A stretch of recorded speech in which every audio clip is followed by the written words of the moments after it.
Bien. D'abord, quelques excuses de vous avoir fait attendre un peu, mais on avait quelques amendements à regarder. Monsieur le Premier ministre, mes chers collègues, nous avons été informés que le Président de la République envisageait, sur proposition de la Première ministre, de nommer Monsieur Jean Castex au poste de président du Conseil d'administration de l'Agence de financement des infrastructures de transport de France, plus connue sous le nom de l'AFIT, en application de l'article et de la procédure prévue au 5e alinéa de l'article 13 de notre Constitution. Monsieur le Premier ministre, permettez-moi tout d'abord de vous souhaiter la bienvenue dans cette maison que, bien sûr, vous connaissez bien. En effet, pendant près de 2 ans, de juillet 2020 à mai 2022, nous avons entretenu un dialogue exigeant, mais un dialogue respectueux avec votre gouvernement, à une période évidemment masquée par la crise sanitaire, mais également par des textes législatifs de première importance. Je pense en particulier à la loi Climat et Résilience du 22 août 2021, loi si chère à notre commission. Notre commission vous reçoit aujourd'hui non plus en qualité d'ancien locataire de Matignon, mais de candidat pressenti pour exercer des fonctions essentielles au sein d'une agence qui joue un rôle stratégique pour l'avenir des infrastructures de transport dans notre pays. Je rappelle que l'AFIT est chargée de financer, au titre de l'État, les grands projets d'infrastructures de transport et de mobilité, mais aussi la part de l'État dans les contrats de plan État-région et d'assurer les investissements de régénération ou de sécurisation des réseaux, qu'ils soient routiers, ferroviaires et fluviaux. Après sa nomination, le nouveau président du conseil d'administration de l'AFIT héritera d'une agence pleinement intégrée dans un cadre d'intervention renouvelé. À la suite de l'adoption de la loi d'orientation des mobilités, sur laquelle notre collègue Didier Mandelli, qui en était le rapporteur, reviendra sans doute, mais également 1 an après la signature en avril 2021 de son premier contrat d'objectifs et de performance, ou encore compte tenu de son implication dans la mise en œuvre du volet transport du plan France Relance. Toutefois, cette agence aura également à faire face à de nombreux défis. Je pense à sa trajectoire financière, qui est source d'inquiétude, comme le soulignait notre collègue Philippe Tabarot dans son dernier avis budgétaire, et plus globalement aux choix que nous ferons collectivement pour réussir la décarbonation du secteur des transports. Secteur des transports qui a forcément d'importantes conséquences sur le financement des infrastructures qui sont dédiées et donc sur le cœur de métier de l'AFIT. Autant de points sur lesquels notre commission sera particulièrement vigilante. Je ne doute pas que notre collègue Didier Mandelli, qui a été désigné la semaine dernière par notre commission rapporteur pour préparer cette audition, vous interrogera sur un certain nombre de sujets qui sont au cœur des préoccupations de l'AFIT. Pour ma part, je souhaiterais vous entendre sur les principaux objectifs que vous fixez à vous-même et à l'AFIT si vous prenez la tête de l'agence. En 2018, Christophe Béchu nous indiquait que ces 3 priorités étaient l'efficacité, la soutenabilité et la transparence. Quelles seront les vôtres? Avant de vous laisser la parole, je vous rappelle, mes chers collègues, que cette audition publique sera suivie d'un vote. Vote pour lequel les délégations de vote ne sont pas autorisées. Seuls les sénateurs présents physiquement pourront y prendre part à bulletin secret. Le dépouillement aura lieu à l'issue de cette audition, simultanément avec nos collègues de la Commission du développement durable, de l'aménagement du territoire de l'Assemblée nationale, qui vous ont entendu ce matin en audition. Sans plus attendre, je vous cède la parole, Monsieur le Premier ministre, pour nous présenter votre candidature, ce qui la motive et la façon dont vous envisagez de diriger cette agence face aux grands défis que je viens d'évoquer. Je vous cède la parole, Monsieur le Premier ministre. Merci beaucoup, Monsieur le Président, Monsieur le rapporteur, Mesdames et Messieurs les sénatrices et les sénateurs. Donc, merci de m'accueillir ce matin pour cet exercice dont vous avez rappelé le cadre. J'ai effectivement, comme vous l'avez indiqué, été sollicité pour prendre Monsieur Christophe Béchu, ayant été nommé membre du gouvernement, la présidence de l'Agence de financement des infrastructures de transport. Je suis tout à fait honnête avec votre mission, je n'y avais pas spontanément pensé, mais je suis tout aussi honnête en vous disant que ça m'a tout aussi spontanément, vivement intéressé. Pourquoi? Parce que, et je crois que ça ne vous surprendra pas, les sujets en tout cas qu'elle traite, dont vous avez rappelé les grandes lignes, me paraissent en cohérence avec ce que j'ai toujours pensé, ce que j'ai toujours fait. Mon intérêt très marqué pour la question des transports qu'on appelle aujourd'hui mobilité. Je ne sais d'ailleurs si elle était créée aujourd'hui, peut-être elle porterait, ou le mot mobilité apparaîtra au son titre, hein, vous savez qu'elle date d'il y a de 2004, 2005. Donc, oui, je suis effectivement extrêmement intéressé par cette fonction, parce qu'au-delà de mes goûts personnels, qui finalement n'ont pas une grande importance, je pense comme vous, Monsieur le Président, que les sujets qui relèvent des prérogatives de cette agence sont essentiels. Ils le sont bien sûr pour la transition écologique, ils le sont pour la compétitivité économique de notre pays, ils le sont pour l'équité et le développement des territoires, auxquels je sais le Sénat particulièrement attaché. Ils le sont aussi tout simplement pour la vie quotidienne de millions de nos concitoyens. Bon. Ceci posé, permettez-moi, Monsieur le Président, de bien rappeler, c'est un établissement public de l'État. Vous avez dit qu'il y a un rôle stratégique majeur. C'est un établissement public de l'État, c'est-à-dire que les choix sur la nature des investissements, leur contenu, les modes de financement, les ressources qui doivent être mises en place en face de chez soi relèvent des autorités démocratique du gouvernement de la République et de la représentation nationale. Bon. Et évidemment, je voulais dire à votre commission que j'ai parfaitement conscience de ce que j'ai donc changé de rôle et si bien entendu ma nomination se trouvait confirmée, je ne serai plus en état de prendre des décisions qui appartiennent à l'autorité politique légitime. Je dis ça puisque, vous venez de le dire, j'arrive de l'Assemblée nationale où j'ai participé exactement au même exercice et bon, beaucoup de questions s'adressaient en fait à l'ancien Premier ministre. C'est normal, bien entendu. Bon. Ça me donne d'ailleurs évidemment l'occasion de discuter des actions que nous avons conduites dans ce domaine des mobilités. Précisément, la première chose que je veux dire dans ce propos introductif, c'est que cette agence, qui a eu l'histoire que vous connaissez bien, que ça connaît bien, vous l'avez rappelé, président Longeau, de nombreux avis ont été émis sur ses interventions, sur son rôle, sur sa gestion, sur sa gouvernance.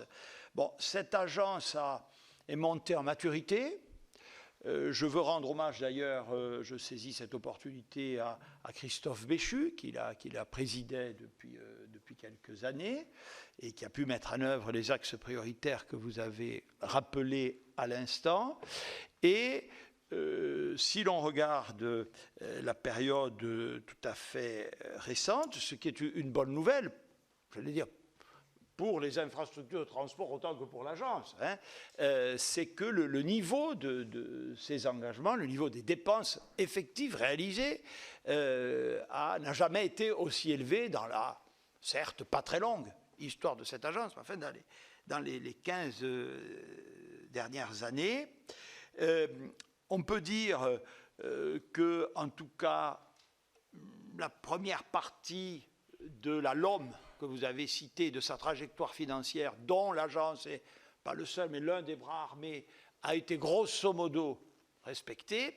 Et je me plais, pour le coup, à souligner qu'au moins sur les exercices 2020, 2021 et 2022 en cours d'exécution, le plan de relance, comme vous le savez, y a beaucoup contribué. Hein. J'avais rendu en septembre 2020 un certain nombre d'arbitrages, vous le savez, et sur les 7 milliards, un peu plus de 7 milliards que le plan de relance a décidé de consacrer aux mobilités, un peu plus de 3 ont ou vont transiter par les comptes de l'agence, ce qui évidemment lui a donné des moyens d'intervention supplémentaires, en même temps que cela assainit sa trésorerie et permis, comme le Sénat l'a d'ailleurs constaté, de diminuer ou de résorber ces impayés qui s'étaient accumulés. Bon. Donc, on peut dire aussi, toujours par rapport à la LOM, que la priorité fixée sur le transport ferroviaire, enfin sur tous les transports décarbonés, les mobilités douces, etc., la priorité fixée donc par le législateur a été respectée par l'agence. La priorité, on se souvient de commission Durand, etc., enfin, la réorientation consistant à dire que j'ai un peu fait évoluer, on y reviendra, priorité aux infrastructures existantes, notamment en matière ferroviaire, a été grosso modo, là encore, accompli, puisque en 2021, dernier exercice clos, 45% des crédits de paiement de l'agence ont été consacrés aux infrastructures existantes et à leur régénération, ce qui reste encore beaucoup à faire. Donc, les investissements, bref, dans ce domaine, par l'agence et par d'autres créneaux, mais c'est l'agence qui nous intéresse, ont été accrus, mais vous avez raison, j'en viens tout de suite à l'essentiel, il y a encore beaucoup à faire, au point même, vous le savez, que le CEI a pu parler dans un rapport qu'il m'avait rendu en avril ou mai dernier, récemment, d'un mur d'investissement. On sait qu'on a fait beaucoup, sur beaucoup de sujets, de régénération, de petites lignes ferroviaires, mais il nous reste à faire. Bon. En fait, nous avons, l'agence, mais bien au-delà d'elle, vous le savez, 3 échéances de court terme qui se présentent à nous et qui vont être l'occasion de débats, sûrement, de choix politiques forts que vous évoquiez dans votre intervention liminaire. Je ne sais pas exactement vous préciser calendrier, mais à peu près au même moment, il faudra finaliser les volets mobilité des contrats de plan État-région, sujet majeur, compte tenu des compétences dont disposent les régions sur le sujet des mobilités, que le Sénat connaît parfaitement, d'autant que nous les avons accrues avec la loi 3DS.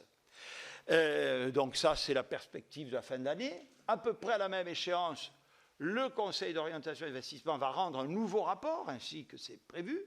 Et tout ça va préparer la révision que la LOM prévoyait elle-même de sa trajectoire financière, qui est prévue, vous le savez, à la moitié, à la mi-2023. Bon. On sait que déjà les coûts partis, si je puis m'exprimer ainsi, représentent de l'ordre de 14 milliards d'euros. Mais on sait aussi que si on additionne déjà les premières remontées des contrats de plan État-région dans leur volet mobilité, ça ira au-delà, d'autant, vous le savez, que le gouvernement avait pris la décision d'accélérer un certain nombre de projets. Je pense notamment à des lignes à grande vitesse dont la FIFT est le support financier. Bon. Donc, par rapport à votre question initiale, Monsieur le Président, mon premier rôle sera, à la place qui est la mienne, encore une fois, mais de préparer ces échéances majeures qui vont donc supposer qu'on s'accorde sur un tendanciel d'investissement pour la période à venir dans le sujet des mobilités, et évidemment de déterminer ceux d'entre eux qui seront supportés ou payés par l'agence, ce qui nous renverra à des arbitrages sur le panier de ressources. Ma recommandation au gouvernement et à la représentation nationale, ce sera surtout de garder un panier de ressources mêlant de la fiscalité affectée, des produits de redevance et une partie de crédit budgétaire, de garder aussi une structure qui vous permette de gérer le temps long, c'est-à-dire la pluriannualité qui s'attache à ces projets d'investissement qui sont par construction très longs, trop longs compte tenu de nos procédures bien connues par le Sénat. Et donc j'allais dire, les fondements, le socle, vous rappeliez les priorités qu'avait dégagées Christophe Béchu resteront les mêmes. Je pense qu'il faudra accélérer.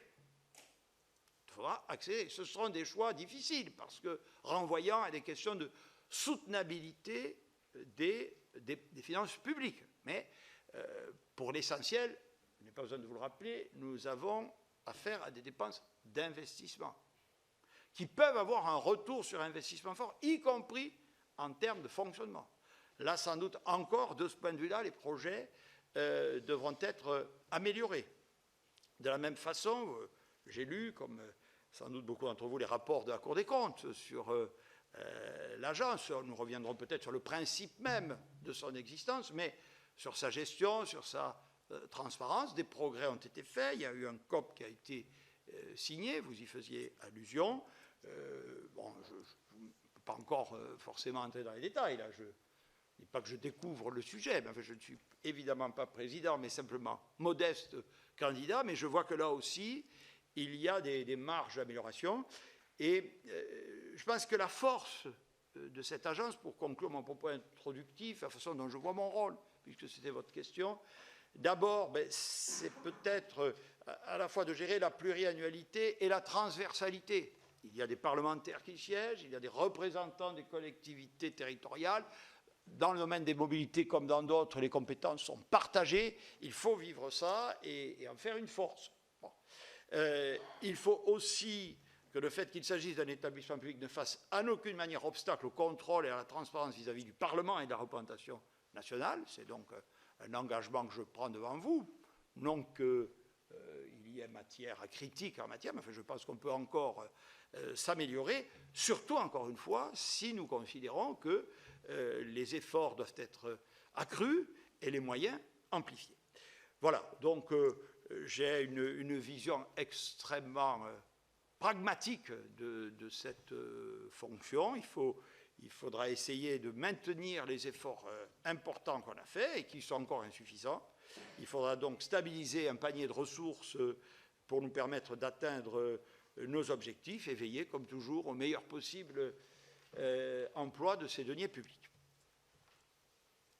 Merci pour ces propos et ces précisions et ces réponses aux questions. Je vais donner la parole à notre rapporteur, à Didier Mandelli. Merci, Monsieur le Président, Monsieur le Premier ministre et Monsieur le candidat à la présidence de la FIT.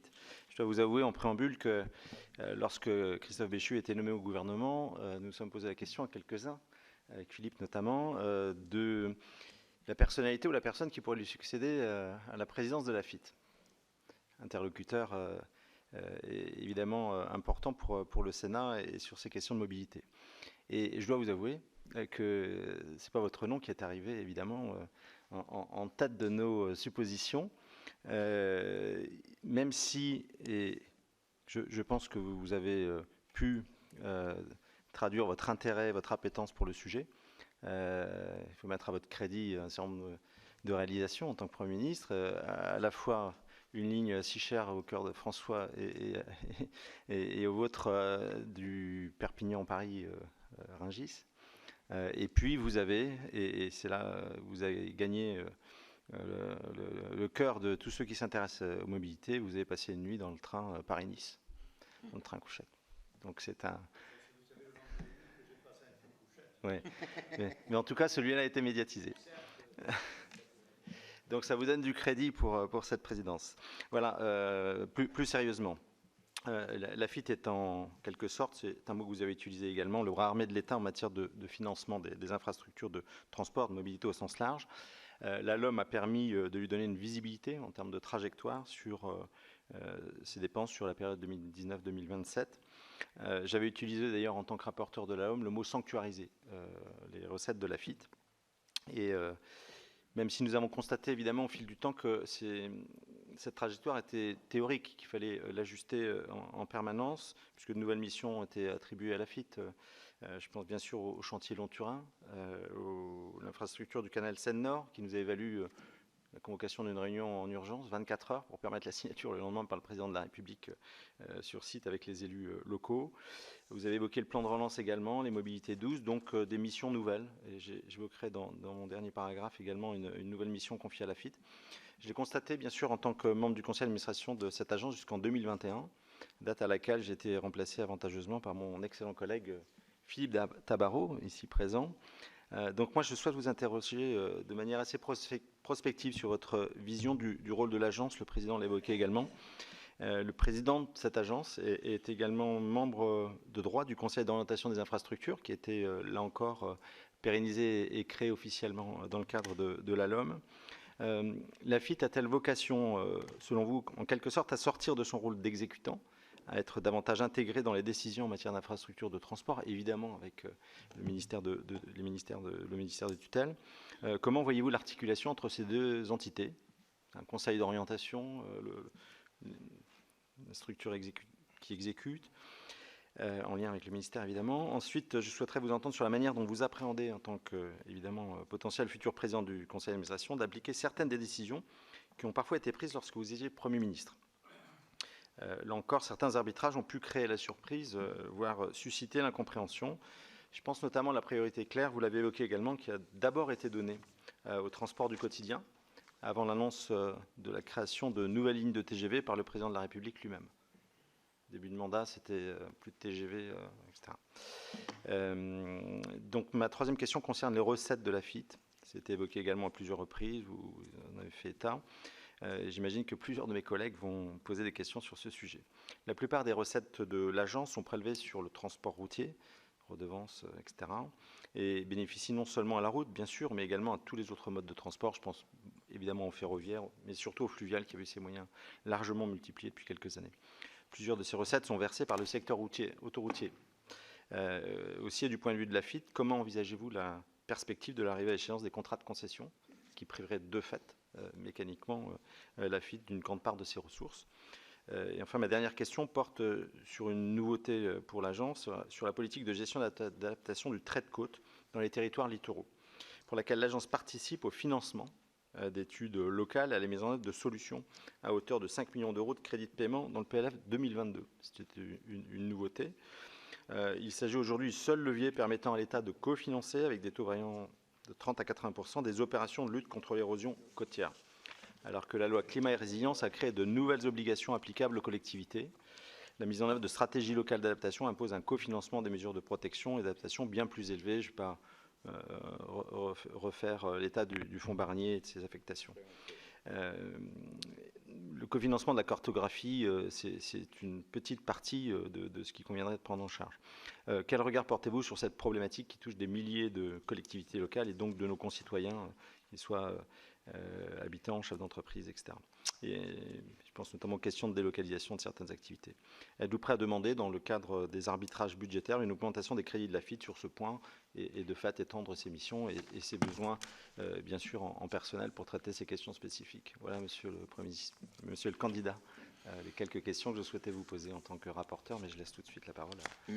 Merci, monsieur le rapporteur. Je vais vous laisser répondre à notre rapporteur, et puis après, je donnerai la parole à Philippe Tabarot, auquel vous répondrez, puis après, je donnerai la parole à 3-4 collègues qui ont beaucoup de questions.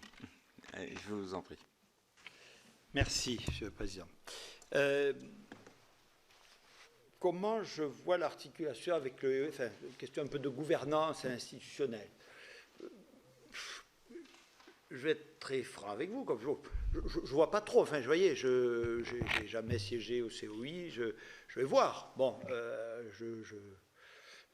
je vois à peu près quelle est l'architecture, une agence de financement, un COI qui, lui, cristallise le débat sur les choix d'investissement. Bon, ce qui est clair, encore une fois, c'est que il va falloir que je trouve, comme toujours, comme avaient dû le faire tous mes prédécesseurs, le bon équilibre entre ce qui relève des autorités légitimes pour rendre des arbitrages.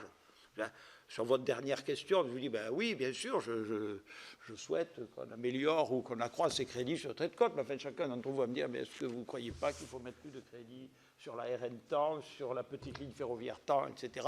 Si je vous réponds non, vous ne voterez pas pour moi, c'est embêtant. Bon, mais le sujet n'est pas là. Enfin, je veux dire, il faut à la fois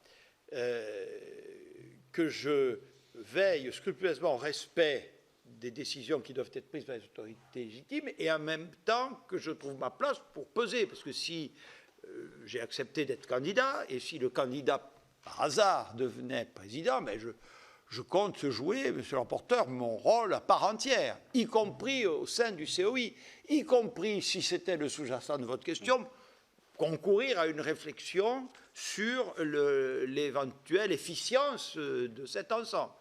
À un moment, j'arrive, je me suis déjà entretenu avec le député qui préside le COI. Voilà, le sujet, là, vous voyez, c'est déjà de voir où on en est sur les CPER, et le volet mobilité. Je sais où j'avais laissé le dossier, donc je vais regarder où on va. Donc, voilà, je ne vous fais pas une réponse a priori. Le tout, c'est que ça marche et que ça marche le mieux possible. Bon. Et que, sinon, encore une fois, je ne serai pas là. Je crois que j'ai quelques crédits au-delà de ce que vous dites et de la ligne par Perpignan-Rungis. On a quand même remis pas mal d'argent dans les infrastructures. Dans les plans, voilà. Si évidemment, si vous commencez à dire, il y a sûrement une question suivante, ah oui, mais si on compare à l'Allemagne, si on compare, c'est moins, et c'est vrai. Et c'est vrai. Bon. Mais si on compare à la séquence des 30 années passées, c'est plus. Voilà, donc c'est d'affaire du verre à moitié plein, à moitié vide. En tout cas, c'est la conviction comme vous qu'il faut continuer. Bon. Continuer quoi? Oui, alors là, vous voyez, je sors de l'Assemblée, tout ça est public, alors j'oscillais entre les gens qui disaient « Ah oui, vous êtes un grand amoureux du train, mais vous avez fait beaucoup pour les routes. » Évidemment, c'est des gens qui me reprochaient, peut-être pas les routes. Bon. Et alors, quand on parlait du train, ah oui, mais alors il y a le tout TGV. Vous avez relancé le TGV. Bon. De ce que je connais, moi je vous dis mon sentiment en tant que candidat, en tant qu'ancien élu, en tant qu'ancien Premier ministre, la France étant la France, il y a une priorité claire qui est la décarbonation des modes de transport, qui sont des mobilités douces, adaptées, etc. Bon. Mais je considère qu'on a besoin des lignes fines du territoire, de la grande vitesse, des routes, notamment dans le milieu rural. Bon, voilà. Alors évidemment, il faudra faire des choix, des priorités, mais bon, les LGV, j'y reviens un peu, là aussi, mais je suis prêt à répondre à votre question. Vous avez cité à bon droit le président de la République, mais votre serviteur revendique une forte implication, je le dis, pour effectivement... les choix qui avaient été faits, c'était de dire on va d'abord régénérer avant de faire de la grande vitesse, avant de poursuivre la grande vitesse. D'accord ? Bon. On a augmenté les crédits de régénération et dans le plan de relance, on a encore plus mis le paquet. Bon. Donc le moment me paraissait venu pour rouvrir, d'autant que j'avais des collectivités territoriales, les présidents des régions concernées, la Nouvelle-Aquitaine, l'Occitanie, PACA, qui me poussaient, qui m'interpellaient. Donc effectivement, on a pris des décisions, le Sénat les connaît, visant à accélérer les 3 grands projets. Le plus mûr, je le rappelle, étant GPSO. Pourquoi? Parce que, je rappelle, c'est le seul qui est déclaré d'utilité publique. Bon. Accélérer les procédures sur Montpellier-Perpignan et la LGV PACA. Bon. Donc oui, et évidemment, ça pèsera sur la séquence des crédits. Mais je pense qu'il faut, je le dis, à la fois poursuivre l'effort de régénération et... bon, peut-être est-ce l'élu du Sud qui vous parle, mais je ne sais pas expliquer aux habitants de Toulouse, aux habitants de Montpellier, aux habitants de Nice qu'ils n'auraient pas droit à la grande vitesse alors que Rennes, Strasbourg, etc. Il y a aussi une question d'équité, d'acceptabilité des politiques publiques et d'équilibre des territoires qui me paraît absolument indispensable. Bon. Les recettes, je vais à y revenir, on peut les prendre une par une. Je vous redis ma conviction, vous savez tous ce qui s'est passé ces dernières années, il y a eu quelques aléas, on va dire, entre les amendes radars qui sont moins rentrées parce qu'il y a eu la crise des Gilets jaunes, a été créée la taxe sur les billets d'avion que nous avons, je crois, sagement différée compte tenu de la grave crise que la Covid a entraînée sur ce secteur. Bon, on a effectivement, vous l'avez dit, monsieur le rapporteur, des perspectives sur la taxe sur les produits pétroliers qui, normalement, devraient plutôt être défavorables, justement parce que nous allons décarboner les modes de transport. Bon. Donc là, il va falloir réfléchir à tout ça, et je suis très heureux, si vous me permettez, que vous y ayez mis là au milieu l'arrivée à échéance des contrats de concession. Je ne l'ai pas évoqué dans mon propos similaire. Je rappelle aux sénatrices et sénateurs ici présents, sauf erreur de ma part, que la première concession qui arrive à échéance, c'est 2031. Donc il n'est pas certain, si j'étais élu, que je sois encore président de la FIFT en 2031. Mais en tout cas, je pense que nous gagnerions, et je compte bien que l'agence y contribue, préparer cette échéance, y compris dans les questions relatives aux recettes. Bon, voilà. Et sur le trait de côte, oui, j'ai découvert, pour vous dire la vérité, en lisant les bilans d'activité de l'agence, qu'elle s'occupait de ce sujet. Bon, là aussi, je pense qu'il y a... Enfin, vous voyez quoi, la FIFT jusqu'où? La FIF jusqu'où? Je n'ai pas de réponse a priori, mais il faudra que je sois en mesure, après discussion avec les uns et les autres, à commencer par le ministère, de cadrer dans le cadre de ce tunnel là, qui est devant nous jusqu'à l'été 2023 les priorités de cet établissement. Merci pour vos réponses. Je vais donner la parole à Philippe Tabarot. Merci, Monsieur le Président. Monsieur le Premier ministre candidat, si certains ont pu s'étonner de cette proposition formulée par le Président de la République, ce n'est pas notre cas ici sur les bancs de cette commission. Nous connaissons votre appétence, vous nous l'avez rappelé, pour les questions de mobilité, vos engagements, par exemple, pour les petites lignes ferroviaires, malgré un contrat de performance très décevant signé à la fin de ce quinquennat. Nous aurons l'occasion d'en reparler avec les collègues. Mais je peux en témoigner personnellement. Je sais le rôle prépondérant qui fut le vôtre, que ce soit pour la réouverture du train de nuit Paris-Nice, dont a parlé Didier, et le dossier de la ligne nouvelle Provence-Côte d'Azur. En tant qu'administrateur, après l'excellent Didier Mandelli, je constate que la FIT pointée par le passé par la Cour des comptes, et vous l'avez dit également, est sur le chemin du redressement et de la transparence. Pour autant, vous rencontrez à mon sens deux défis si nous vous faisons confiance lors du vote qui se déroulera dans quelques instants. Le premier défi, et vous l'avez très justement dit, Didier Mandelli l'a évoqué également, c'est réaffirmer le rôle permanent du président de la FIT au Conseil d'orientation des infrastructures. En effet, pour ne pas réitérer les erreurs du passé sur les difficultés de financement sur le canal Seine-Europe, ça a été évoqué, ou sur le Lyon-Turin, qui ont été oubliés, entre guillemets, des trajectoires budgétaires. Ensuite, pour affronter l'avenir en acteur majeur et non plus en spectateur tiroir-caisse qui essaie de payer la note d'un menu qu'il n'a pas choisi en intégralité. À mon sens, le deuxième défi également à affronter pour vous, pour l'équipe qui vous accompagne au niveau administratif, faible équipe d'ailleurs, besoin de TP supplémentaires, je referme la parenthèse.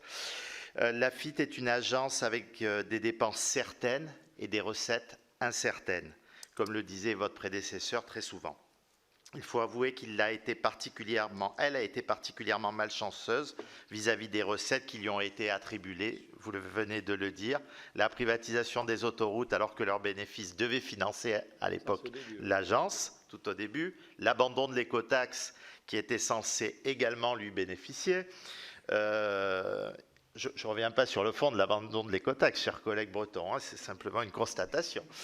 Je ne dis pas que c'est bien ou mal, j'en fais la constatation, je vous ai vu dodeliner. Et la crise sanitaire qui a mis un coup d'arrêt au transport aérien alors que l'agence s'était vue affectée juste avant la taxe de solidarité sur les billets aériens.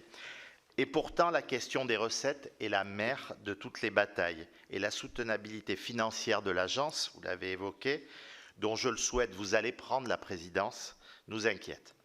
Alors ma question est toute simple. Comment allez-vous, avec des recettes incertaines, comme les amendes radars, ou en passe de se tarir, comme la TICPE, franchir le fameux mur d'investissement dont parle le COI, que nous appelons de nos voeux pour la mobilité de tous nos territoires? Monsieur le Premier ministre, je vous laisse répondre. Merci beaucoup. Je partage évidemment tout ce que vous avez dit. Je n'ai pas évidemment qualité pour vous dire, voilà, on va créer une recette nouvelle. Je vais avoir quelques idées, mais bon. Je pense qu'en méthode, me semble-t-il, le premier exercice, il faut vraiment qu'on s'accorde d'abord sur un niveau de dépense, sur ce qu'on va faire. Il faut, pour être clair, il faut réviser la trajectoire de la LOM. Bon, alors, si on aime les transports, évidemment, on sous-entend réviser à la hausse. Bon, enfin, ce n'est pas si on aime les transports, c'est si on tient compte des besoins réels qui s'expriment, notamment en termes de décarbonation, en termes de mobilité, en termes de tous les sujets que vous connaissez. Bon. Et ensuite, voilà, il faudra arrêter un panier de recettes sans exclure le recours à des crédits budgétaires. C'est ce qui se passe toujours. À la fin des fins, ce sont les crédits budgétaires qui vont faire la jointure. Bon. Je pense que nous devons être imaginatifs et trouver une ressource affectée. Parce que, encore une fois, finalement, c'est ce qui fait l'originalité du dispositif qui a été bâti. Il a connu des aléas, Je me suis amusé à relire, parce que vous dites, oui, là, bon, aujourd'hui, ça va, on y arrive, mais on est très inquiet pour la suite. Et comment dire, je partage ce diagnostic, mais il a souvent été posé. J'ai regardé, vous voyez, des travaux sur la FIF datant de 2008-2010, on disait déjà ça. Bon, putain, elle est toujours là, on a su trouver des solutions. En tout cas, ma préconisation, pour être très clair avec vous, c'est de dire, essayons de trouver un panier de recettes avec des recettes affectées, et le reste, ce sera des crédits budgétaires. Ça va être un sujet majeur. Ça va être un sujet majeur. Voilà. Et donc, un choix politique fort. Merci. Je vais donner la parole. Sur le pardon, excusez-moi, oui. Je reviens parce que là aussi, les petites lignes, enfin, le contrat signé avec la SNCF avant le départ, oui, bien sûr qu'il faudrait, on aurait pu faire mieux. Je rappelle un seul chiffre, hein, issu du dernier rapport de la Cour sur les petites lignes ferroviaires, c'est ce dont nous parlons. Moyenne annuelle, je ne vais pas remonter à Mathusalem, 2015-2018, 60 millions par an. 2015-2018. Moyenne annuelle 2020-2022, 180 millions par an. Alors, ça veut dire, il faut plus que 180 millions par an, dont acte. Mais enfin, puissions-nous bien maintenir déjà cet effort en faveur des petites lignes. Elles sont en tête de gondole des négociations CPER que j'évoquais tout à l'heure, mais vous le savez très bien. Merci. La parole est à Jacques Fernic. Monsieur le Président, Monsieur le Premier ministre, candidat. Donc sur votre candidature, oui, le rôle de cette agence est capital. Ses moyens humains sont réduits, je crois que c'est 4 équivalents temps plein. Et donc que sa présidence soit confiée à une personnalité d'un poids incontestable pourra évidemment être un atout. Sur les enjeux, moi je suis de l'agglomération de Strasbourg, dont la situation permet bien d'apprécier les différences de trajectoire de politique de mobilité et de transport entre nos pays et nos voisins, pourtant confrontés aux mêmes impératifs, décarbonation, vitalité des territoires, modernisation. Et pour ce qui est justement, on l'évoquait, de la soutenabilité, de la pérennité des financements, il n'y a pas photo, hein.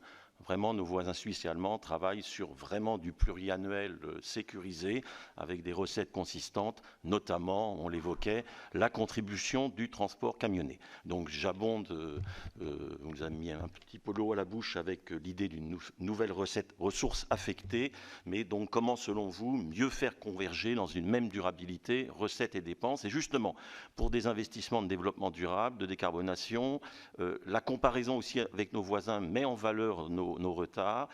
Oui, vous avez raison, le ferroviaire est mieux traité ces derniers temps, même si le retour de coûteux et discutables projets TGV et le poids du Lyon-Turin pose problème, mais le contrat de performance qui a été signé discrètement ne construit pas la trajectoire du doublement de part modale. Il y manque au minimum 1 milliard par an. Et la contribution de l'État via la FIT pour les CPER, est-ce qu'elle sera à la hauteur des ambitions de développement des transports collectifs urbains, hein, je pense par exemple sur l'Eurométropole de Strasbourg, on construit très bien avec le Grand Est un réseau express métropolitain, pas simplement du ferroviaire, mais aussi du réseau cyclable structuré. Je crois que c'est là que se joue la décongestion, le recul de l'autosolisme, le pouvoir d'achat aussi et la qualité de l'air. Merci. Je vais donner la parole à Stéphane Demilly. On va donner la parole à 5 de nos collègues et puis vous répondrez globalement. Merci, Monsieur le Président. Monsieur le Premier ministre, vous l'avez dit, le ferroviaire est et restera un acteur clé du verdissement de nos transports et de la lutte, bien sûr, contre le réchauffement climatique. Moi, j'ai 2 questions. Ma première question concerne l'entretien et la rénovation des infrastructures existantes. Les grands projets ont toujours l'attrait de la nouveauté. Ils vampirisent souvent l'attention, les promesses et souvent les crédits également. Mais il est souvent plus urgent de maintenir l'existant. Vous l'avez évoqué dans votre propos préliminaire en évoquant le chiffre de 45%. Je suis sénateur des Hauts-de-France et un usager régulier de la ligne Amiens-Paris, ou plus exactement, j'essaie de l'être. Notre région est en dernière place des classements de régularité. On l'entend souvent à travers la voix colérique de notre président de région, Xavier Bertrand. En tout cas, tout cela ne réjouit pas les usagers, ils sont 200 000 par jour, de Picardie et des Hauts-de-France d'une façon générale, qui sont massés dans des trains pleins à craquer, sans réseau, sans chauffage, sans clim et parfois sans lumière. Et les récentes canicules ont encore compliqué la situation, les infrastructures ferroviaires étant sensibles aux fortes chaleurs, les rails et les caténaires se déformant sous l'effet de la température, sans compter les incendies sur le bord des voies qui impactent directement la circulation des trains. Bref, les infrastructures ferroviaires ne sont pas prévues pour faire face à de telles températures. Donc ma première question, c'est, en tant que président de la FITF, feriez-vous de l'entretien et de la rénovation des lignes existantes une priorité au même titre que leur nécessaire adaptation au changement climatique? Ma deuxième question est beaucoup plus courte. Quand on regarde l'architecture des sociétés de projet, j'ai beaucoup suivi depuis 1997 le dossier de Seine-Nord Europe, on voit que dans des projets tels que Bordeaux-Toulouse, pour prendre un exemple que vous avez cité tout à l'heure, il s'agit d'EPIC locaux que l'État dote de recettes affectées, et je pense spécifiquement à la taxe d'aménagement sur les bureaux. Est-ce que vous pensez que ces EPIC locaux, cette architecture, sera désormais celle des modèles de réalisation de tous les grands futurs projets? Merci. Je vais donner la parole à Martha de Cidrac. Et puis après Hervé Gillet. Merci, Président. Monsieur le Premier ministre, il se trouve que je suis membre du Conseil national du bruit, donc ma question portera en réalité sur l'essentiel des nuisances sonores et vibratoires que le secteur des transports peut causer. L'agence participe actuellement au financement évidemment de nombreuses études d'infrastructures, de rénovation d'axes existants, mais ne semble pas avoir véritablement de stratégie précise en la matière, avec des financements et des actions spécifiques à allouer à ce sujet-là. Les enjeux sont pourtant importants. Le coût pour les Français de la mauvaise qualité de l'environnement sonore a été chiffré par l'ADEME à 147 milliards d'euros pour 2021, dont 106 milliards au bruit des transports. Les transports du quotidien comme les grandes lignes sont concernés. Nous avons tous dans nos territoires des exemples en la matière. Moi qui suis sénatrice des Yvelines, je peux vous citer énormément de cas où c'est un véritable fléau pour beaucoup de riverains autour des transports, donc l'aménagement véritablement de l'infrastructure. Donc mes deux questions sont très simples et très rapides. Pensez-vous que la FITF, sous votre mandat, doit faire de la lutte contre les nuisances sonores un axe de travail avec une stratégie dédiée? Et pensez-vous qu'elle dispose des moyens suffisants pour agir en la matière? Je vous remercie. Merci. La parole à Hervé Gillet, puis à Martine Filleul, puis après je vous proposerai de répondre. Merci, Monsieur le Président. Monsieur le Premier ministre, je vous ai écouté avec beaucoup d'attention, mais on a encore beaucoup de difficultés à avoir une trajectoire financière véritablement au niveau de la FIT. Ainsi, pour l'exercice 2023, il est prévu 2,780 milliards d'euros. Précédemment, bien sûr, c'était 3,4 milliards, mais il y avait le plan de relance. Je pense qu'il y a des crédits du plan de relance qui vont être reportés, éventuellement sur l'exercice 2023, mais on a peu de lisibilité aujourd'hui sur ces montants. En tout cas, ces 2,780 milliards sont inférieurs au montant de 2020, qui était le montant de référence, pourrait-on dire, hors plan de relance, à 2,824 milliards. Donc il y a là une interrogation qui est intéressante. Sur les incertitudes en termes de recettes, ce sujet a été souligné et donc c'est un chantier visiblement auquel vous allez vous atteler. Il y a une question aujourd'hui sur les contributions et notamment la contribution volontaire des sociétés d'autoroutes où là il y a un contentieux qui existerait toujours. Vous ne l'avez pas évoqué, donc si vous pouvez nous apporter quelques éléments sur ce sujet-là.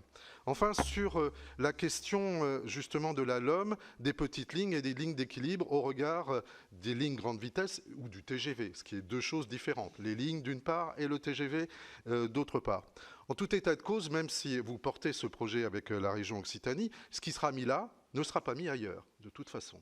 Or, quand on parle de décarbonation, la décarbonation, c'est avant tout sur le transport du quotidien, quoi qu'on en pense. Donc, en termes de priorité, il y a une véritable interrogation. Mais concernant le GPSO, je voudrais vous interroger de manière plus précise. Les seuls engagements dont nous avons entendu parler, c'est Bordeaux-Toulouse, mais ce n'est pas Bordeaux-Dax. Or, cette ligne et ce GPSO portent sur deux lignes, on est bien d'accord, chers collègues. Bordeaux-Toulouse d'un côté, Bordeaux-Dax pour la liaison vers l'Espagne d'autre part. Donc il semblerait que les seuls engagements budgétaires, même sur les acquisitions foncières, aujourd'hui, seraient sur Bordeaux-Toulouse et non pas sur Bordeaux-Dax. Il y a un tronçon de ligne commune au démarrage, mais la poursuite vers Bordeaux-Dax, elle, reste dans l'incertitude. Enfin, quand on parle également des recettes, et j'en terminerai là, on est aussi sur un modèle économique, un mix financier qui s'appuie notamment pour les lignes LGV sur des crédits européens. Or, au niveau des crédits européens, notamment sur le GPSO, nous sommes en pleine incertitude. La dernière décision de la Commission européenne a retoqué les demandes de financement, d'études pour le coup, et les a reportées aujourd'hui. En tout cas, il y a une véritable incertitude. Or, sur le GPSO, il est attendu au moins 20% de financement européen, à minima, et ces 20% seront engagés uniquement sur la ligne Bordeaux-Espagne, et non pas Bordeaux-Toulouse. Donc, quand on regarde les recettes d'une manière générale, les recettes s'apprécient avec l'ensemble des participations financières, et pour le coup, sur ce sujet-là, il y a une véritable interrogation de fond. Je vous remercie. Merci. La parole est à Martine Filleul. Oui, merci, Monsieur le Président.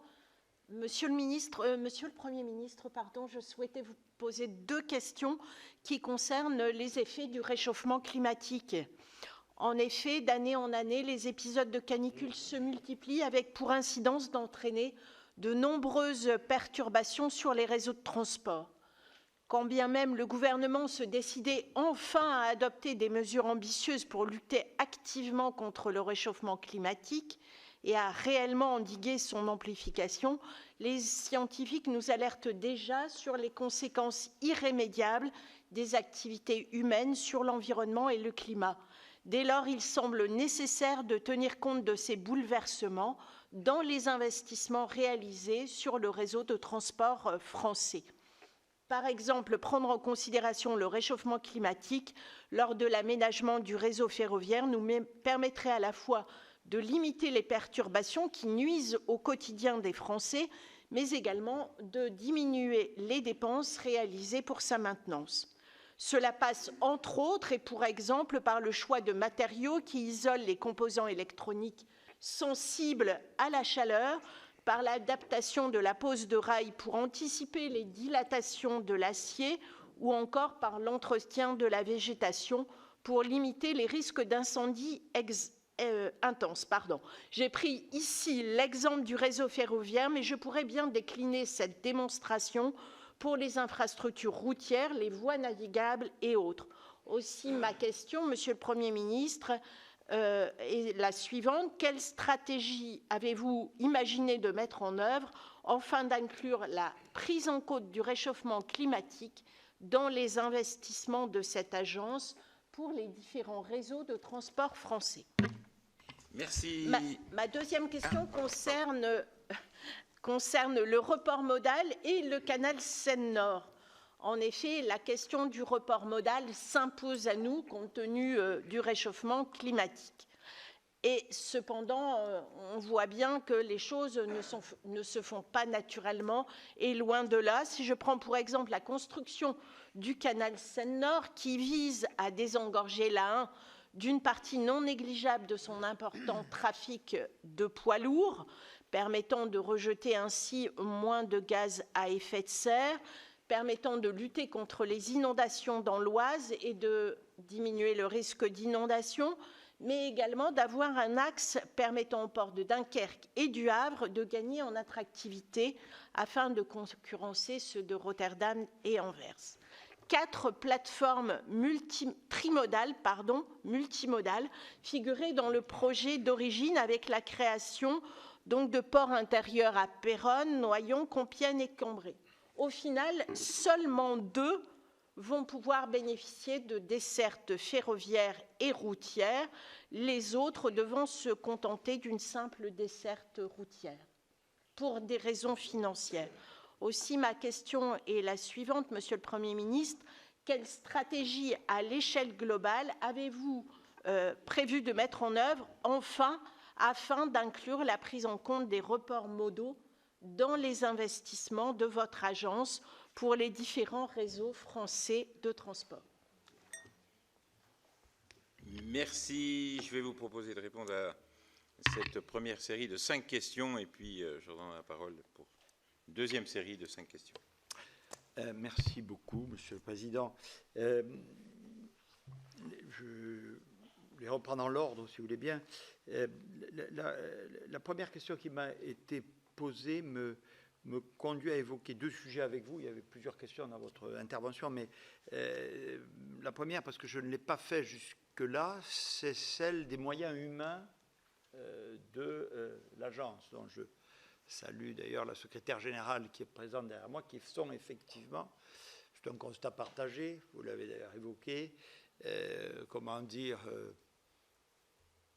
mesurer, compter. Et même la Cour des comptes, d'ailleurs, puisque ça a été évoqué, pas dans ses habitudes, préconise un renforcement des moyens humains à l'agence. Pour vous dire la vérité, je vois même que la difficulté va au-delà, parce que statutairement, ça fonctionne, je parle sous votre contrôle, Madame la secrétaire générale, par des systèmes de mise à disposition qui, du coup, ne rendent pas forcément attractifs les emplois créés, pas la structure ni le contenu du travail. Et à la faiblesse numérique s'ajoute un turnover qui, incontestablement, est trop rapide et nuit, sans doute, à la performance globale. Donc, il y a un petit sujet, je ne veux pas en faire une question majeure, je ne suis pas venu vous dire ici, mais il y a sûrement une question que je voudrais régler, ou en tout cas traiter, qui est de donner de façon raisonnable, il ne s'agit pas de se lancer dans une inflation d'emploi, mais en tout cas une ossature en termes de moyens de fonctionnement et de moyens de fonctionnement humains à l'agence. Bon. Je vous le dis parce que je ne pense pas que j'aurai l'occasion de le refaire. Bon. Je vous rappelle aussi, monsieur le sénateur, que vous avez, entre autres sujets, mais insisté, je ne reviens pas sur les comparaisons internationales, sur lesquelles je me suis déjà exprimé en vous donnant raison, mais vous avez insisté sur les transports urbains, les transports collectifs urbains, qui est un vrai sujet. Là aussi, les moyens de l'agence ont été accrus, notamment à la faveur du plan de relance et du 4e appel à projet dont j'avais personnellement annoncé les résultats à Tourcoing en 2021 et qui avoisine le milliard d'euros, plus des opérations spécifiques style le métro de Toulouse. Donc nul doute que là aussi, ces sujets seront au cœur des priorités que nous aurons arrêtées et que l'on retrouvera dans les volets mobilité des contrats de plan. Bon. Pour vous, monsieur le sénateur, et j'entends, je vis tout ce que vous avez dit sur la régularité des trains. Enfin, il y a aussi un sujet dont je ne suis pas sûr qu'il relève de l'agence, mais effectivement, nous mettons beaucoup d'argent, l'État, les régions, vous avez cité, dans le système ferroviaire. Effectivement, nous devons veiller, les autorités organisatrices doivent veiller auprès de la SNCF à la qualité du service rendu. Bon. Évidemment, tout ça se tient. Chacun sait que s'il y a un niveau insuffisant dans les infrastructures et dans la maintenance, c'est une des raisons de la dégradation de la qualité du service. Une autre sénatrice a aussi évoqué la question du changement climatique et de la résilience des matériels à cette évolution. Mais évidemment, il y a aussi des exigences qui s'imposent à la SNCF en sa qualité de gestionnaire des réseaux et des voies sur toutes les questions que vous avez soulignées. Bon. La structuration en épiques locaux, puisque donc il y a plusieurs questions qui sont venues et qui tournent notamment autour de, enfin pas que de GPSO, mais en tout cas des grandes infrastructures. Je pense que effectivement c'est un moyen de lever des financements. On parle de financement, mais ces sociétés de projets font appel pour GPSO. Tout n'est pas encore stabilisé, puisque les élus locaux ont souhaité attendre. Dans l'ordonnance, nous avons respecté leur choix. Mais effectivement, c'est un modèle qui, je pense, fait ses preuves et mérite sans doute d'être pérennisé. En tout cas, je ne vois pas à ce stade d'obstacle, ou en tout cas de nécessité de changer la direction. Bon. Sur le GPSO, je finis avec ça, monsieur le sénateur. Bon, je vous dis deux choses. D'abord, tout ce que j'ai signé comprend bien la branche jusqu'à Dax. D'accord ? Sinon, le Conseil régional de Nouvelle-Aquitaine n'aurait pas signé. Bon. Vous avez raison, il y a 20%, vous avez dit au moins, non, 20%, c'est déjà pas mal, de financement européen qui sont attendus. Vous avez sans doute lu comme moi, puisque vous avez fait référence, aux décisions annoncées par l'Europe sur ces 20%. Les décisions, il était tout à fait normal que GPSO ne figure à point dans ce train, si je puis dire, d'annonce, puisque étaient ciblées des opérations dont les travaux étaient engagés ou sur le point de l'être. Ce qui, hélas, même si j'ai accéléré, n'est pas encore tout à fait le cas de GPSO. Donc, il y a d'ailleurs eu une communication assez précise que vous avez sans doute vue, émanant du préfet coordonnateur, le préfet de la région Occitanie, suite à cette décision, qui explique, y compris les relations et les déclarations qui ont été faites du côté de l'Europe. Bon, maintenant, soyons clairs, vous êtes toutes et tous ici suffisamment expérimentés, vous savez très bien que rien n'est jamais gagné, s'agissant des financements européens. Et là où vous avez parfaitement raison, c'est qu'effectivement, l'objectif, non seulement c'est Dax, mais c'est l'Espagne, c'est encore plus vers le sud et le Pays Basque. Et je n'ai pas ici évoqué les réticences qu'a marqué notamment la collectivité basque sur l'arrivée du LGV en site propre, en tout cas jusqu'à la frontière espagnole. Bon. Mais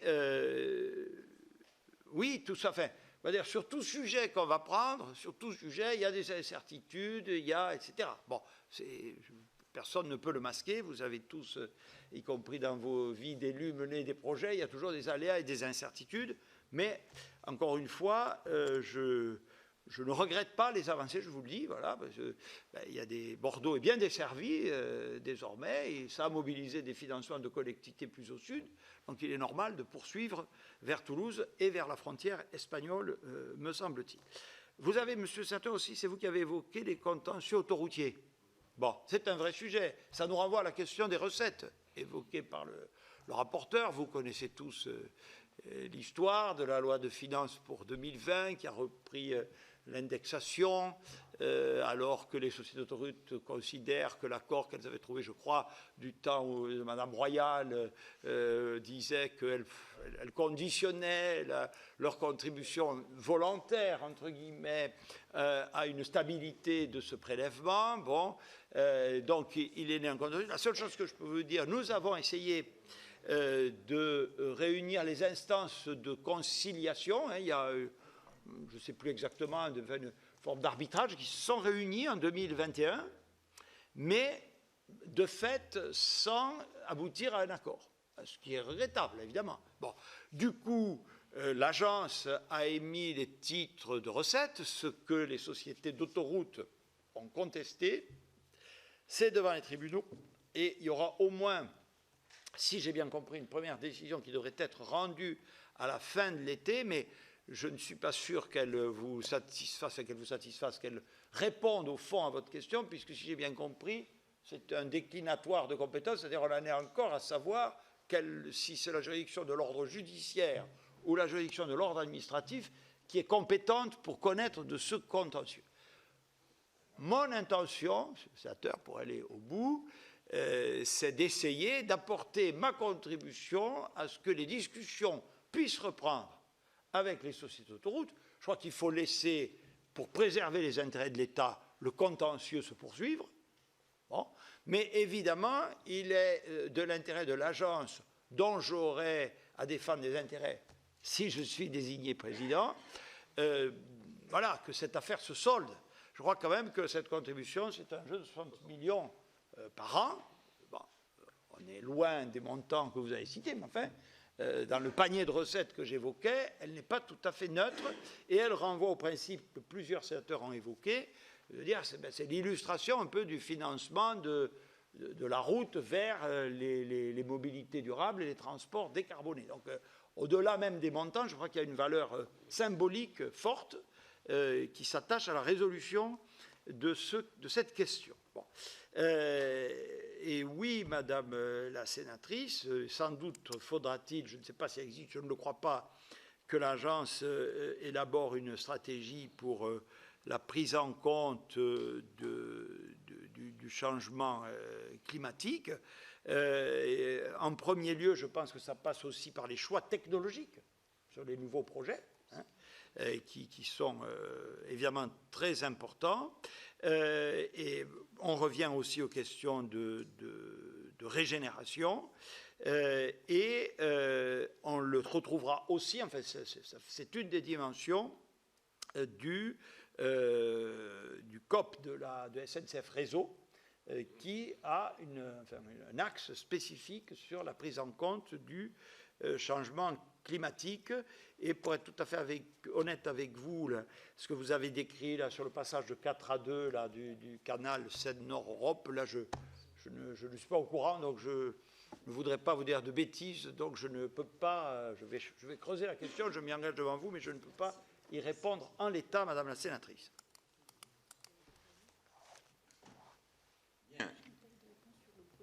Ah oui, oui, pareil, pardon, excusez-moi, tout à fait, oui. Et même réponse qu'à votre collègue, j'ignore, si vous me demandez s'il existe une stratégie sur les nuisances sonores qu'aurait élaboré l'agence, je ne le sais pas, je vous dis très honnêtement, voilà, mais je vais regarder attentivement cette question. Ayant été confronté à ce sujet par ailleurs, je pense que c'est une vraie question. Pardon, Madame la sénatrice. Merci. Et c'est une très bonne question, parce que c'est une question qui est souvent posée. Parce que c'est vrai que ça pose un grand nombre de problèmes.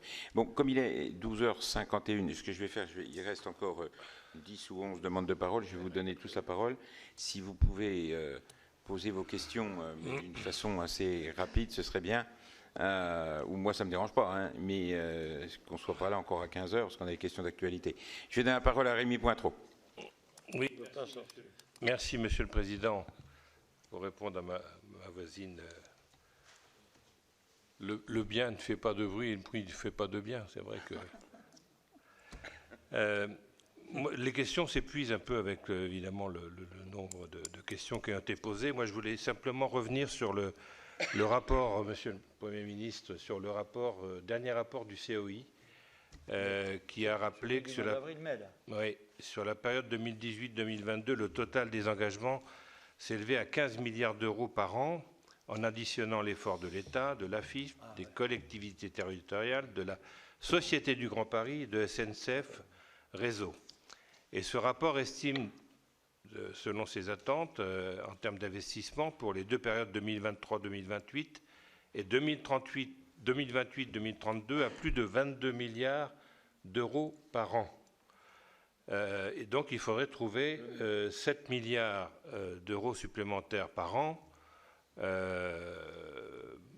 alors soit par l'agence de financement ou d'autres collectivités. Moi, ce que je voulais vous dire, d'abord, j'ai apprécié votre position équilibrée sur votre volonté de traiter à la fois la modernisation du réseau existant, mais également des lignes nouvelles. Je suis très heureux pour Nice, pour Toulouse, Perpignan, mais il faut savoir qu'il y a aussi encore des territoires oubliés, comme dans le Grand Centre Auvergne, où il y a un vrai sujet. Et vous avez dit tout à l'heure que 45% des crédits ont été consacrés au ferroviaire dans les crédits. Je pense qu'il faudra peut-être aller au-delà. Vous avez évoqué également le problème des recettes, parce que c'est le nerf de la guerre, si on veut aller plus loin. Et vous avez dit également qu'il y avait des marges d'amélioration et qu'il faudrait peut-être trouver une ressource affectée, sinon il faudra aller vers les contributions supplémentaires de l'État, des collectivités. Moi, je voudrais quand même rappeler que dans un contexte où l'argent va être de plus en plus rare, pour l'État, mais aussi pour les collectivités à qui on va demander de faire un effort supplémentaire, et avec la volonté de l'engagement de l'objectif gouvernemental d'aller vers 2025 pour avoir l'obligation des critères européens, d'être dans les 3,1% ou 3% du déficit public inférieur du PIB et 60% de la dette publique inférieure à 60% du PIB. Est-ce que vous ne pensez pas que tout à l'heure vous avez parlé d'un mur d'investissement, qu'on risque ça risque pas de devenir un mur infranchissable, Monsieur le Premier ministre? Merci. Je vais donner la parole à François Calvet. Merci, Monsieur le Président. Monsieur le Premier ministre, je me réjouis particulièrement, sachant, et vous l'avez prouvé dans vos fonctions de Premier ministre, mais bien avant, sur notre territoire des Pyrénées-Orientales, votre attachement aux infrastructures de transport. Et donc moi, je me réjouis de cette candidature et de cette proposition qui vous est faite, de devenir donc président de cette agence. Je voudrais juste 2 mots. Bien sûr, j'ai du mal à oublier le chaînon manquant Montpellier-Perpignan. Mes collègues m'en voudraient si je ne le citais pas. Mais d'abord, je vous remercie pour l'avancée que vous avez concrétisée au mois de janvier-février avec la présidente de la région à Narbonne sur la partie de tronçon Montpellier-Béziers. Mais à cette occasion, on a parlé beaucoup d'argent. Moi, je voudrais parler de procédure. Moi, je trouve que dans tous les projets d'intérêt national, nous avons souvent des procédures extrêmement longues qui font que quand on fixe un coût de départ, et au moment où on le réalise, on paye 2 ou 3 fois. Et il faudrait peut-être expliquer aux contribuables qu'à un moment donné, ce sont des emprunts que nous faisons et ce sont des dettes, même s'il y a des recettes par ailleurs, que nous générons. Et je me disais que, est-ce qu'on ne pourrait pas, ce n'est pas tout à fait le rôle de l'agence, mais quand même elle peut contribuer à apporter cette pierre pour le démontrer, est-ce qu'on ne pourrait pas, par exemple, utiliser les procédures que vous aviez vous-même suggérées et que nous avons votées pour les Jeux Olympiques, des procédures allégées qui permettraient, puisque tout le monde est d'accord pour la transition écologique, est-ce qu'on ne peut pas alléger les procédures qui pourraient gagner de l'argent et permettraient d'aller sûrement plus loin? Première chose.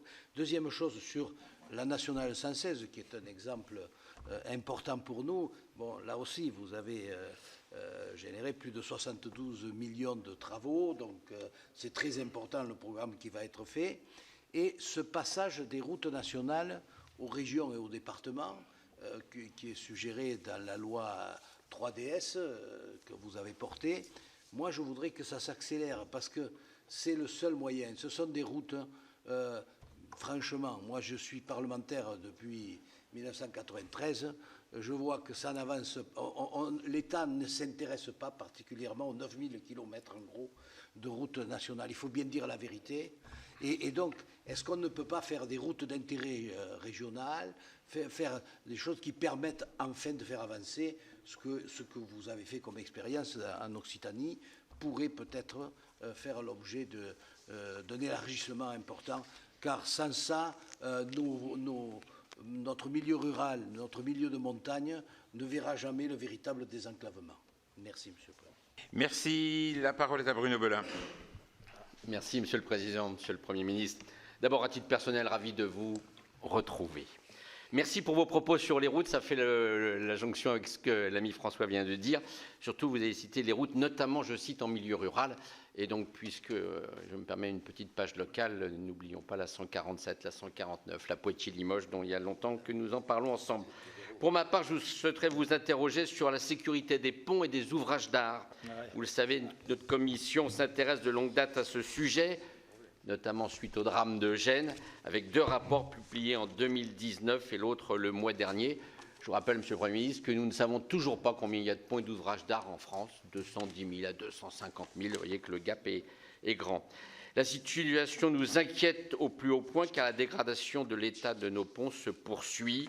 Ainsi, nous avons estimé que 7% des ponts de l'État sont en mauvais état structurel, 10% des ponts départementaux et environ 20% des ponts communaux, soit un total d'environ 30 à 35 000 ouvrages en mauvais état structurel. Et vous imaginez bien que les communes rurales n'ont ni les moyens financiers ni les moyens techniques humains de s'y intéresser. Les moyens mis par l'État, s'ils ont augmenté, ne sont pas encore à la hauteur pour enrayer la spirale de dégradation de nos ponts. L'appui apporté par le CEREMA est aussi déterminant.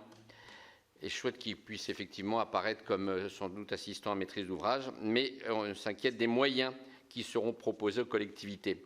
La FIT dispose de crédits d'entretien spécialisés, de maintenance des ouvrages d'art du réseau routier national non concédés, c'est-à-dire ceux du réseau routier qui relèvent de l'État, mais pas pour soutenir ceux des collectivités territoriales. Donc 2 questions. D'abord, quelle est la trajectoire prévisionnelle des crédits de la FIT sur l'entretien spécialisé des ouvrages d'art qui relèvent de sa compétence? Est-ce que ce qui a été imaginé, c'est-à-dire 145 millions d'euros en 2027, va dans ce sens? Et puis, comment la FIT pourrait apporter son soutien aux collectivités locales sur cette problématique? Voilà, nous comptons continuer à travailler sur ce sujet, sans doute par le dépôt d'une proposition de loi. Et nous souhaitons pouvoir compter sur votre expérience, car les défis sur cette question des ponts et ouvrages d'art, qui nécessitent de nombreux investissements, est essentiel. Merci, Monsieur le Premier ministre. Merci. La parole est à Guillaume Chevrollier. Merci, Monsieur le Président, Monsieur le Premier ministre. Vous avez beaucoup parlé de la décarbonation de la mobilité, qui est évidemment un sujet majeur. Donc, pensez-vous que les investissements aujourd'hui de la FIT sont-ils suffisants pour respecter tous les objectifs européens récents, que ce soit le paquet ajustement à l'objectif 55, le paquet mobilité durable et efficiente, pour respecter nos objectifs européens et surtout dans les délais? Ma deuxième question était sur la sécurité des ponts, mais elle vient d'être posée par le rapporteur Bruno Belin. Donc je viens tout de suite à la troisième.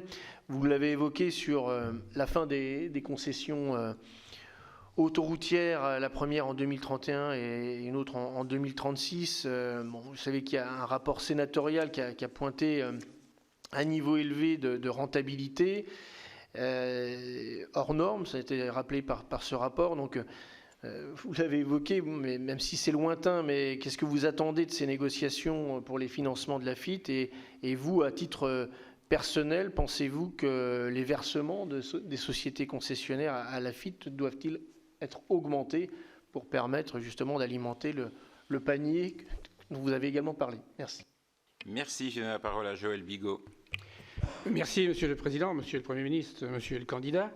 Je vais vous parler des autoroutes. La fin des contrats de concession autoroutière arrive à grands pas.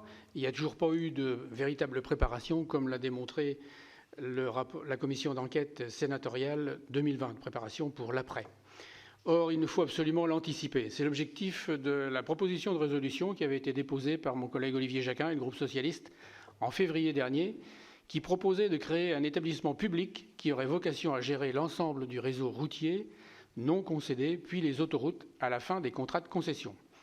En mutualisant les ressources, des financements seraient ainsi dégagés pour rénover un réseau routier non concédé qui en a grand besoin.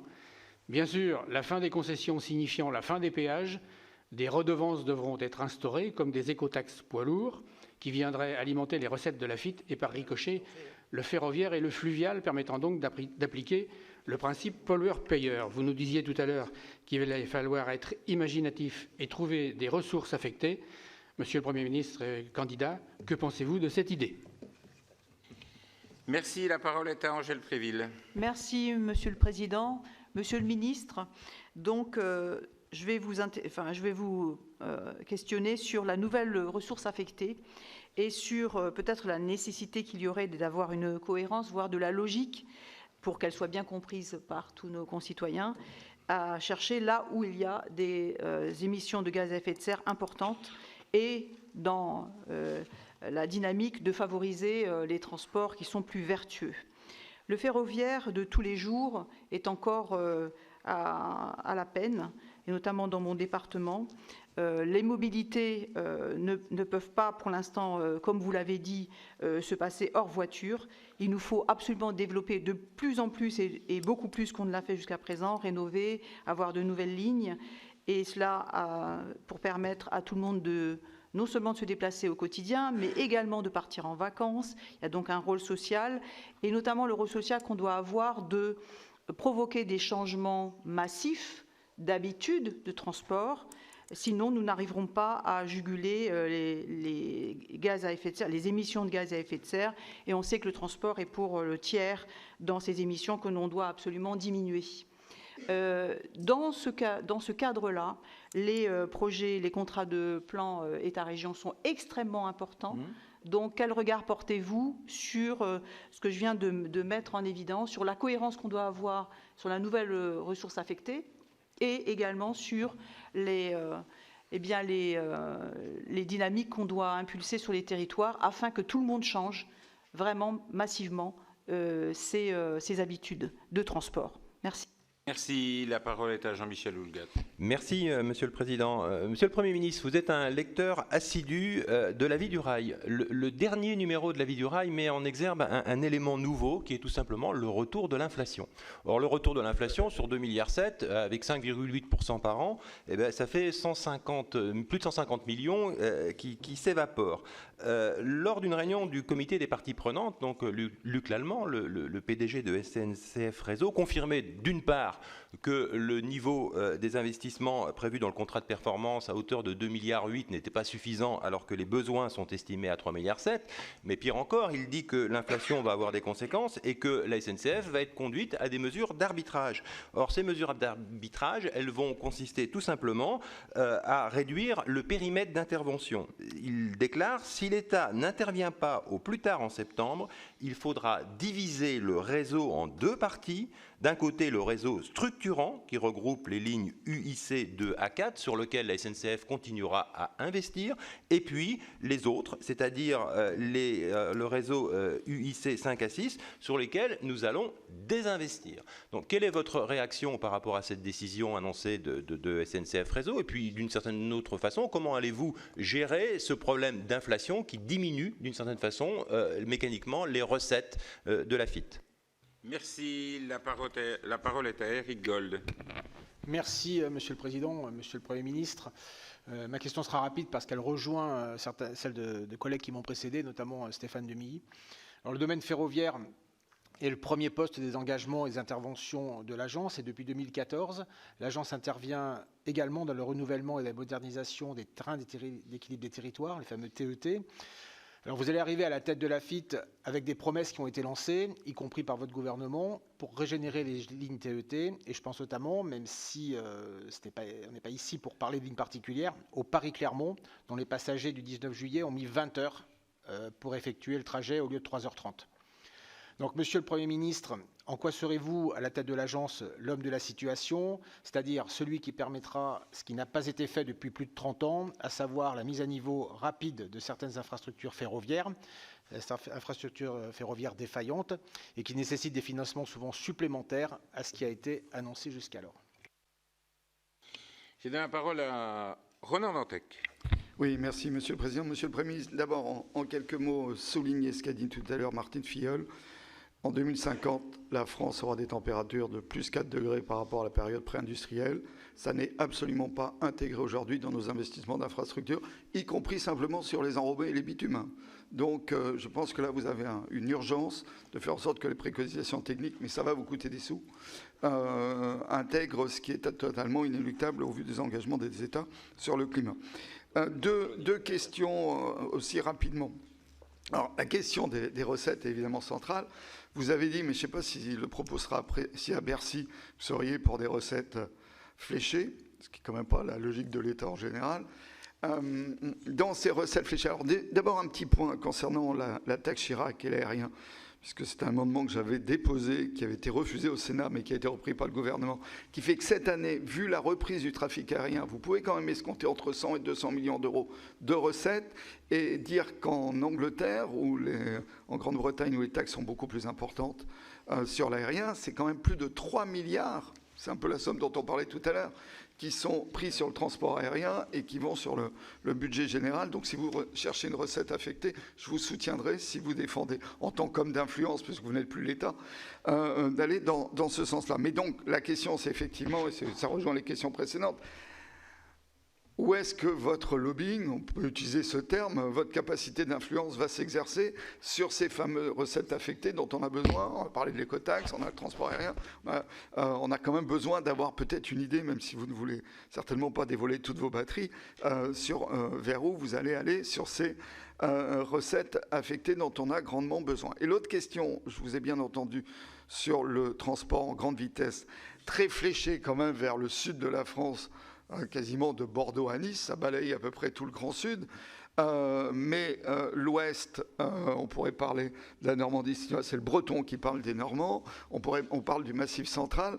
On a l'impression quand même que là, les investissements sont moins, ce qui n'est peut-être pas une mauvaise chose. Farandou a été très clair en disant aux Brestois et aux Quimpérois, rêvez pas, vous ne l'aurez pas, votre ligne à grande vitesse. Et c'était peut-être temps de dire aux Bretons qu'ils perdaient de l'énergie pour rien alors qu'ils ont d'autres enjeux sur le ferroviaire. Mais on voit bien, donc, vous avez confirmé tout à l'heure, cette priorité sur la grande vitesse vers le sud, ce qui veut dire qu'il y a d'autres choses qu'on ne fera pas, soit d'autres grandes vitesses, ce n'est pas trop mon propos, mais surtout, on est extrêmement en retard, au-delà de la ligne de Rungis dont on a parlé tout à l'heure, sur la question des ports français et de l'offre ferroviaire en sortie de port, qui est une des grandes faiblesses françaises. C'est extrêmement cher d'avoir un vrai maillage de transport combiné, d'offres containers à l'échelle de tous les ports français. C'est néanmoins une urgence, mais je ne l'ai pas entendu comme une priorité pour vous sur les toutes prochaines années. La parole est à Fabien Genet, puis pour clore, Nicole Bonnefoy. Merci, Monsieur le Président. Monsieur le Premier ministre candidat, je suis à votre gauche, par ici. Au moins dans cette salle, je pense que notre commission ne saurait pouvoir se prononcer sur votre candidature sans vous donner l'occasion de dire un mot de la route Centre-Europe-Atlantique, qui est au niveau des infrastructures routières de notre pays un élément extrêmement important de par sa dangerosité. Vous êtes venu sur le terrain il y a quelques mois pour garantir les financements nécessaires comme Premier ministre. Alors ma question sera simple. Est-ce que, comme président de l'AFIT, vous poursuivrez l'œuvre qui a été la vôtre comme Premier ministre? Et puisque vous vous interrogiez, Monsieur le Premier ministre, pour savoir si vous seriez toujours président de l'AFIT en 2030-2031, puisqu'on parle d'agenda, est-ce que vous pouvez garantir que, comme président de l'AFIT, vous serez à l'inauguration de la mise à 2x2 voies de la totalité du linéaire de la route Centre-Europe-Atlantique, ce qui vous permettra ensuite de pouvoir vous intéresser aux lignes ferroviaires en Saône-et-Loire et en particulier l'axe Paray-le-Monial-Lyon, qui est un enjeu également très important. Je vous remercie. Merci. On est déjà à période d'inauguration. La parole est à Nicole Bonnefoy, puis après, Monsieur le Premier ministre, je vous laisserai répondre avant que nous puissions passer au vote, avant que nos collègues nous quittent.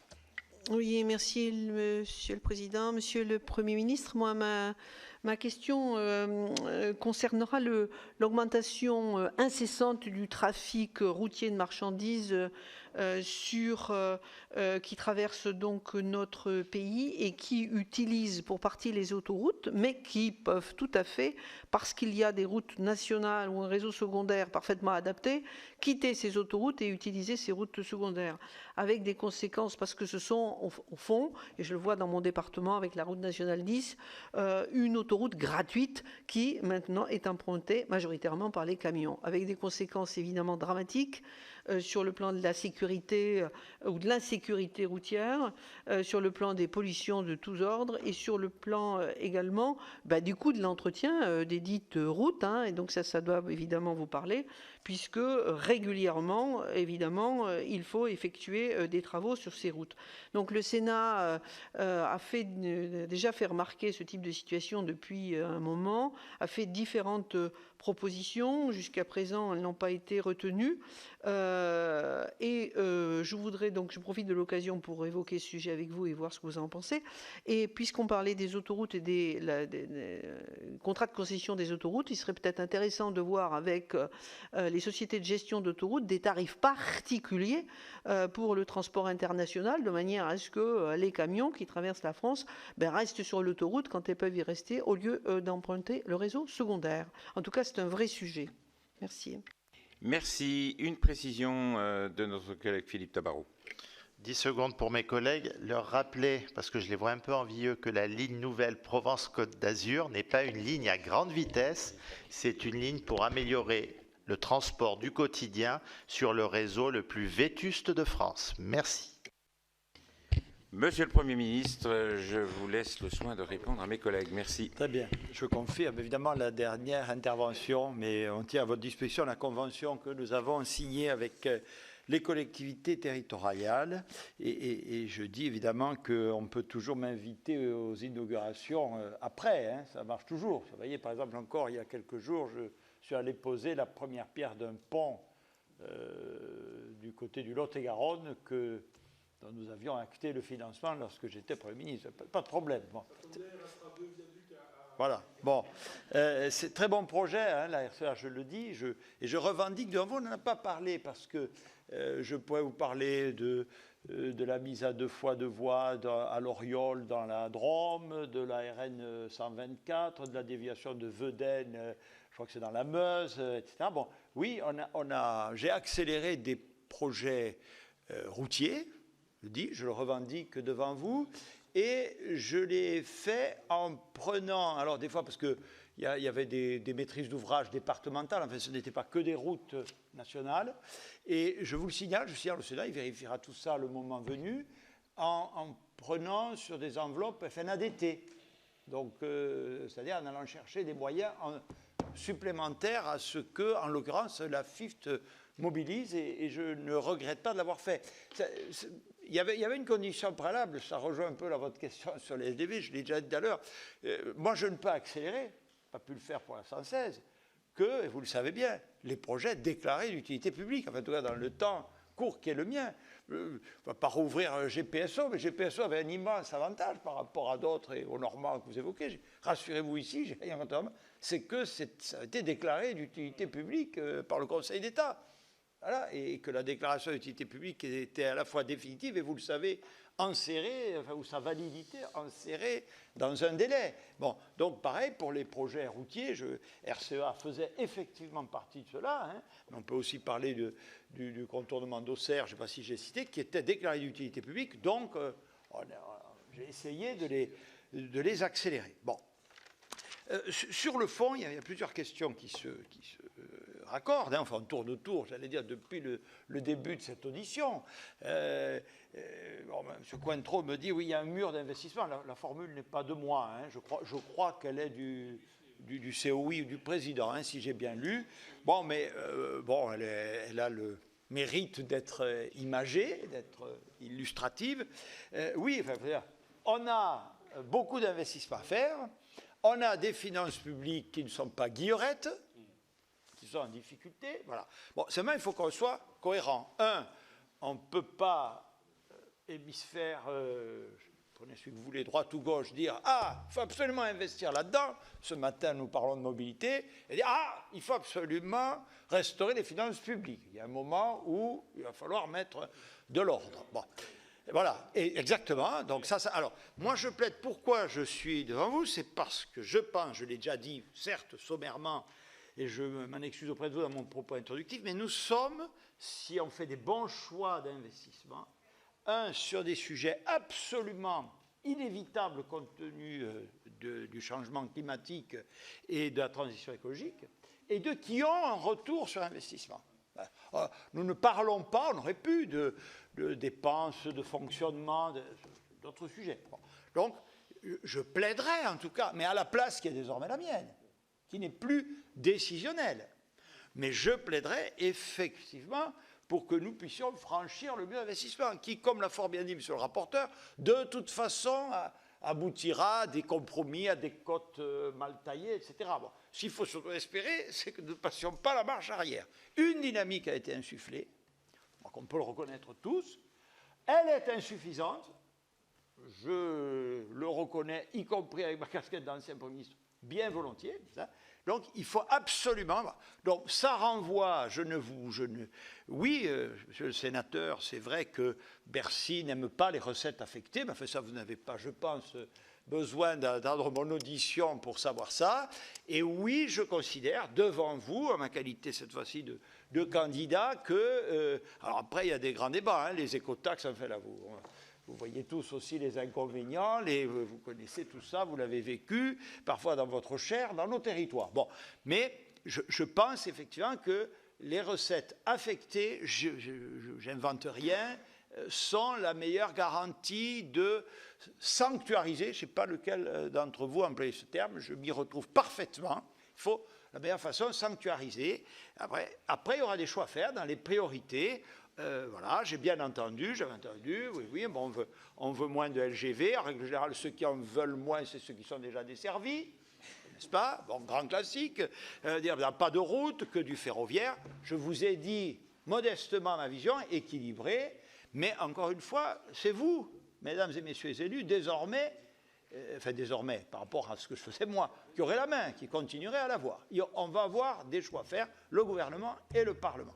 Pourrons-nous franchir le mur d'investissement? En tout cas, sûrement, si je vous dis sûrement pas à la hauteur du recensement exhaustif des besoins qui se sont exprimés, mais en tout cas, il faut, je ne sais pas où passera la ligne, c'est le travail des mois à venir, mais il faut absolument, à la fois par la sécurisation des recettes et par la détermination des priorités, que nous poursuivions, que nous amplifions les investissements dans ce domaine, parce que vraiment, je le crois, il en va de notre réussite de la transition écologique. Bon. Et comme c'est une des priorités fixées par le président de la République, eh bien je pousserai de toutes mes forces, à ce qui me concerne, pour que nous arrivions. Le plus dur, encore une fois, ce sera de faire des choix, parce qu'on ne pourra pas tout faire, mais ça, on le sait, mais c'est notre sel collectif, hein, si je puis dire. Un mot peut-être sur les ponts, si c'est un sujet, mais enfin, je veux répondre, les ponts. Bon. Oui, alors j'adore, ça va dans le sens que dit Bruno. Hein. On me dit qu'il y en a entre 200 et 250 000, ce qui n'est quand même pas d'une précision horlogère. Bon. Mais alors, ce qui est bien quand même, c'est que dans le plan de relance, ça je me souviens de ça, on a, mais vous l'avez rappelé, inscrit 40 millions justement pour permettre d'avoir un diagnostic fin. C'est déjà ça. Bon. Et on m'indique, je ne sais pas si vous aviez cette information, que 5000 maires ont déjà reçu un carnet de santé de leurs ouvrages. Très bien.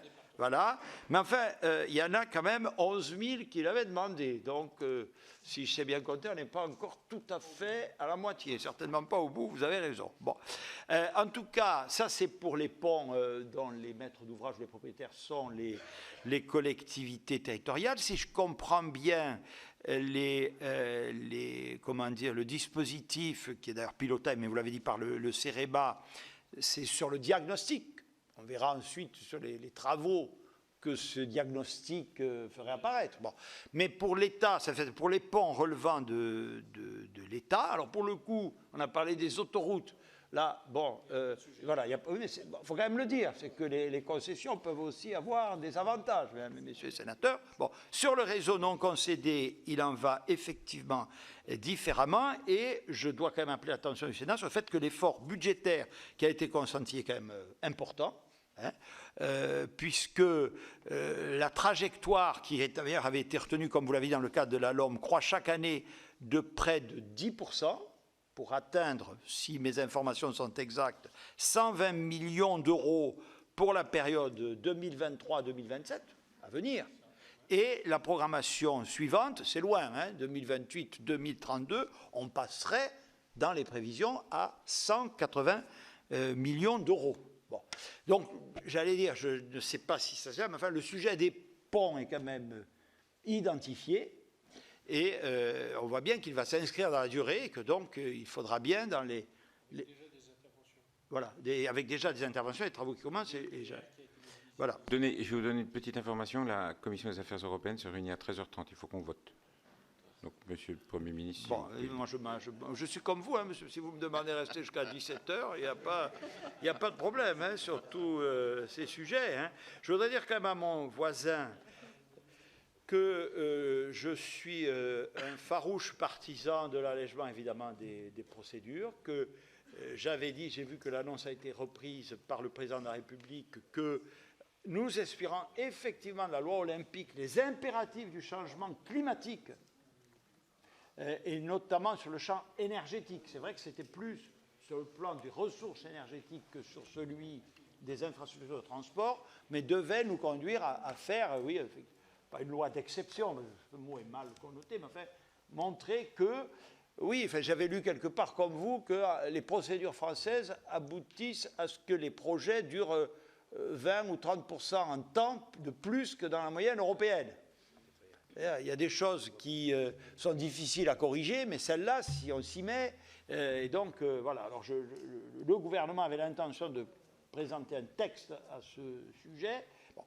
Sur les RN, je dis simplement aux sénateurs que, de mémoire, la loi 3DS donnait jusqu'à la fin septembre aux collectivités, alors soit département, soit région.